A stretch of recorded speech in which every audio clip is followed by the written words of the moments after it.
Hi, fourth graders. Let me check my hair. Hair looks good. Just kidding.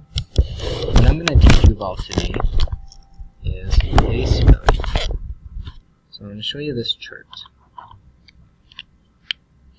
So this is the ones place. I had to go fix the glare. So this is the ones place. This is the tens and this is the hundreds. So the reason we say a number like this, 123, is think about these numbers living in a house. So this one doesn't have a last name, but we start with his hundreds here when we read it, so 123. So that's in the hundreds, that's the tens, that's the ones.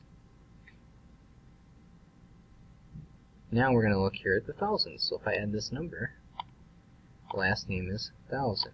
So I would say 3,123.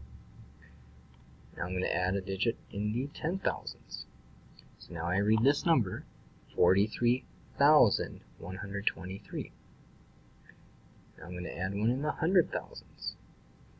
So now it's 743,000. So I read this number, 743,123. Now I'm going to add one in the millions spot. So it would be 9,743,123. And to review, ones, tens, hundreds, thousands, 10,000s, 100,000s. Notice this helps me to know. So the T stands for 10,000s because now we're in the thousands house. So I have the 10,000s. Now I have 100,000s.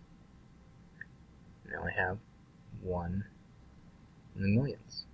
So this is hundreds, tens, ones, 1,000, 10,000s, 100,000s, and millions.